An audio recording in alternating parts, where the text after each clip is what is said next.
When you knew Ross, was he consumed with his appearance, his reputation? Would you describe him as a possible narcissist? No.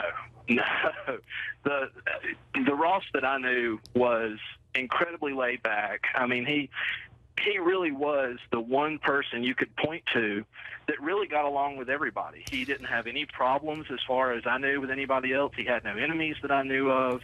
Tyler, let me interrupt you. You knew this guy. We're hearing these conflicting stories about him.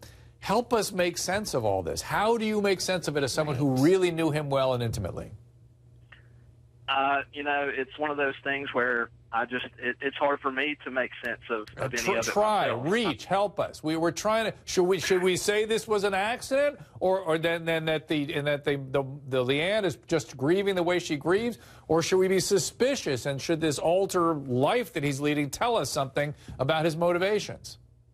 All I can really attest to again is the Ross that I knew, and the Ross that I knew, the Ross that I want to believe him to be. It's got to be an accident.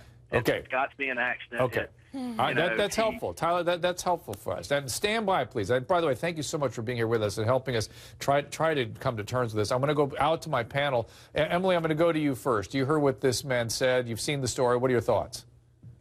It's bizarre. I mean, I just can't get over the fact that could it be an accident? Yes, I think it could absolutely be an accident. But I also feel like there is something sticky here. I can't quite put my fingers on it, but there is something here that speaks to a little bit of, I don't know, like a psychotic break, or I can't quite figure it out.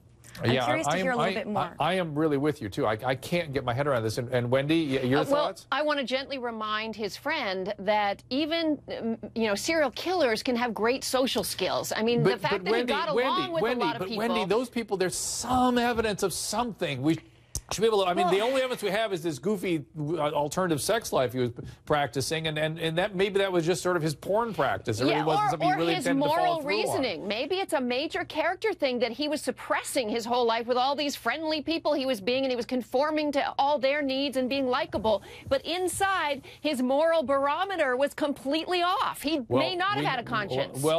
He says he doesn't. Jennifer, should we believe that at his word? See, I guess my biggest question is, did he seem like the kind of person while he was in college or growing up with him that could forget his child? Does that even seem reasonable to his friend, Tyler, that you could forget your child? Tyler, can you answer that question? I believe you have children, too. Is that correct? Yes, all right. Can you imagine? As a dad, as a father, how do we, as men with children, understand the only way I can sort of make sense of it as a clinician is say maybe he got so preoccupied with his his appearance and his sexual acting out. But 7 hours. But it's But how do you forget your kid?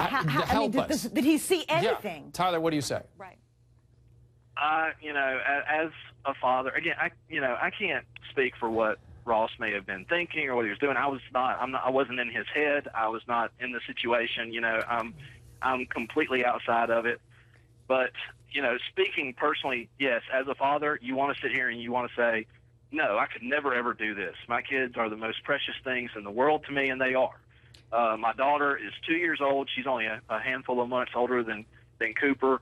My son is only 9 weeks old. Whoa. You want to believe that you cannot do this, cannot do something like this. But, one of the things that this whole situation has pointed out, and it's come across on all the news channels, is how many cases of this happens and how many people out there have forgotten their kids and then realized it in time. And, it's just, these are all good people. You want to believe that they're good people. They just had, I guess, what you would call just a lapse in. Let me